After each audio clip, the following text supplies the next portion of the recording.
Microsoft announces new Bing and Edge browser powered by upgraded ChatGPT AI. So if you don't know, Microsoft Bing has integrated Chat BI into their web searches. It's very limited, but if I ask it to plan me a workout, Bing search will start typing out a 30-minute workouts with no sit-ups and no gym equipment. Now, of course, Google couldn't let Microsoft win anything, so they decided to implement their own. An important next step on our AI journey. This is from Sundar Pichai, the CEO of Google and Alphabet. This is his little blog post. It says, AI is the most profound technology we're working on today, whether it's helping doctors detect diseases or enabling people access to information in their own language. AI helps people, businesses, and communities unlock their potential. Since then, we've continued to make investments in AI across the board, and Google AI and DeepMind are advancing the state of the art. Today, the scale of the largest AI computation is doubling every 6 months, far outpacing Moore's law.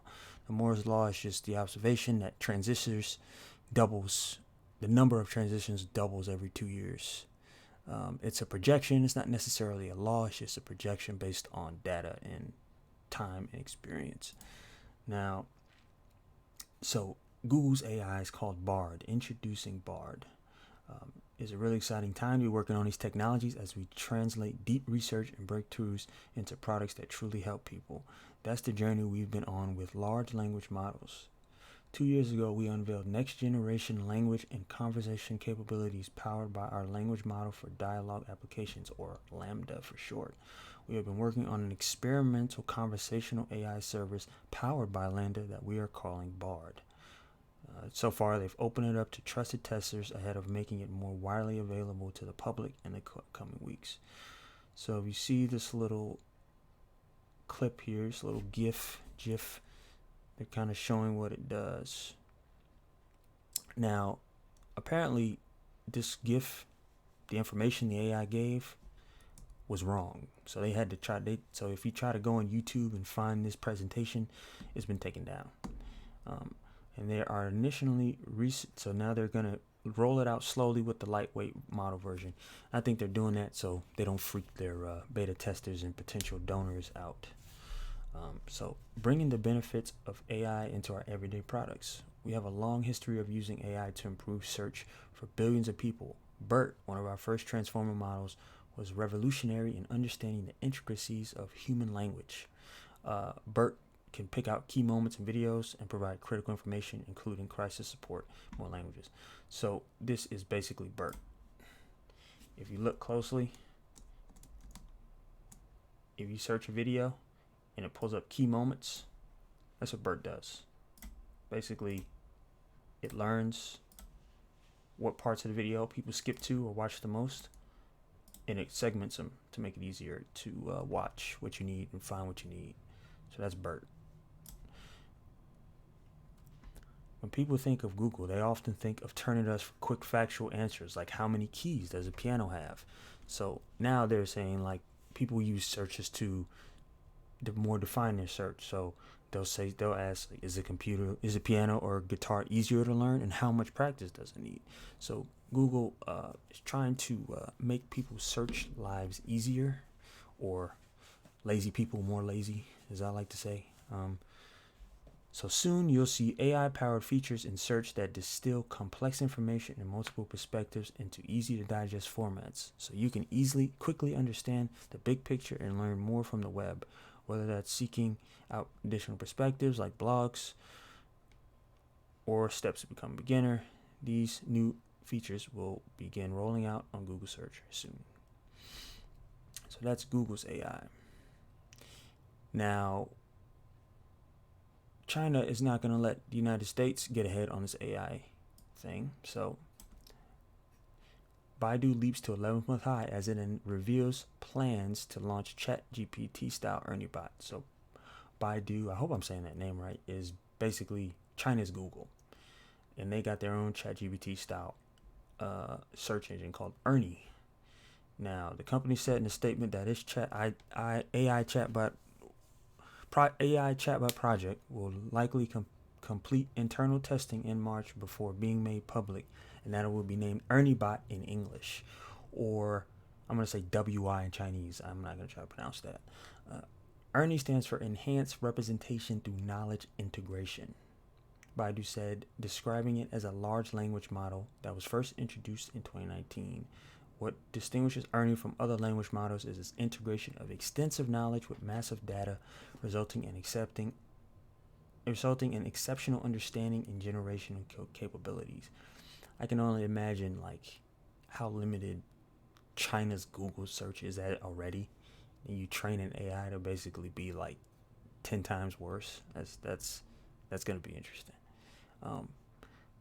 Now the next to last story is we were just focusing on chat engines, but of course people want to use AI to do other ungodly things, play like God. So this is from NYU-LangoneHealth.org. New artificial intelligence tool makes speedy gene editing possible. An artificial intelligence AI program may enable the first simple production of customizable proteins called zinc fingers to treat diseases by turning genes on and off. The researchers at NYU Grossman School of Medicine and the University of Toronto who designed the tool says it promises to accelerate the development of gene therapies on a large scale. The technique is called zinc finger editing, which can both change and control genes. Among the most abundant protein structures in the human body, zinc fingers can guide DNA repair by grabbing onto scissor-like enzymes and directing them to cut faulty segments out of the code. The study alters new technology called ZF Design overcomes this obstacle by using AI to model and design these interactions. The model is based on data generated by the screen of nearly 50 billion possible zinc finger DNA interactions in the researchers' labs. So zinc fingers let's go back a little bit. So zinc fingers can also hook onto transcription factors and pull them towards a gene segment in need of regulation. By customizing these instructions, genetic engineers can tailor any gene's activity. A drawback, however, is that artificial zinc fingers are challenging to design for a specific task. Since these proteins attach to DNA in complex groups, researchers would need to be able to tell out of countless possible combinations how many zinc finger interactions with its neighbor for each desired genetic change. So I will link this entire research paper in the description box. There are a lot of medical terms in here that I don't know, and I would rather not try to explain it without sounding like an idiot. So I will leave it for y'all to read and dissect on your own. So the last story is not AI related, but I'm sure you're aware of all of the tech layouts. So companies, so another man's trash is the federal government's treasure. NSA bills itself as soft landing place for laid off tech workers. The intelligence agency has been quietly moving over the past few months to recruit talented workers affected by the wave of layoffs at tech companies and startups. Alphabet, Amazon, Meta, and Microsoft. The National Security Agency is joining the ranks of other federal agencies by positioning themselves to benefit from the industry's contraction. All those companies are laying people off left and right. Molly Moore, NSA's Deputy Director of Workforce Support Activities, told NextGov that we are absolutely trying to take advantage of these tech layoffs. And they can probably see all the people being laid off because when they apply for jobs in LinkedIn, since the NSA probably has access to our emails, they can probably see all the jobs they're applying to anyway. So it's probably pretty easy for them to figure it out. So they'll be augmenting our current recruitment strategy to reach these audiences through social media, participation at job fairs, and expanding the locations of job postings. Again, I mean, a job fair is cool, but like I said, not like they can't see our emails anyway. I don't know what they probably could just reply in the thread and say, hey, don't work for us, don't work for this company, work for us. It's not like they can't see what we're doing anyway.